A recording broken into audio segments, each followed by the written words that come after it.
Mheshimiwa Mwenyekiti, kwa niaba ya Mheshimiwa Waziri wa Elimu, Sayansi na Teknolojia, naomba kujibu swali namba 136 la Mheshimiwa Haider Hussein Gulamali, mbunge wa Ilongero kama ifuatavyo.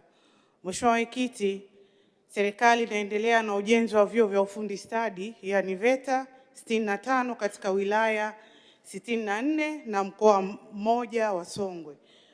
Ujenzi huu unafanyika katika wilaya na mkoa ambao hauna chuo cha VETA kabisa.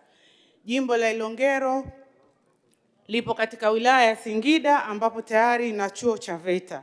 Hivyo wananchi wa jimbo la Ilongero wanahimizwa kutumia chuo cha VETA Singida ambacho kina huduma za bweni kwa wanafunzi wanaotoka maeneo ya mbali.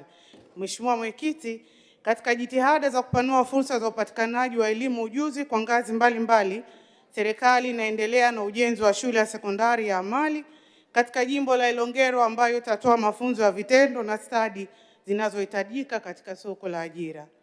Mheshimiwa Mwenyekiti, kwa hivi sasa ujenzi wa VETA kwa ujumla umefikia 65% na serikali kama ilivyoahidi kwamba itajenga vyuo hivi vya VETA nchi nzima kama ilivyoahidi.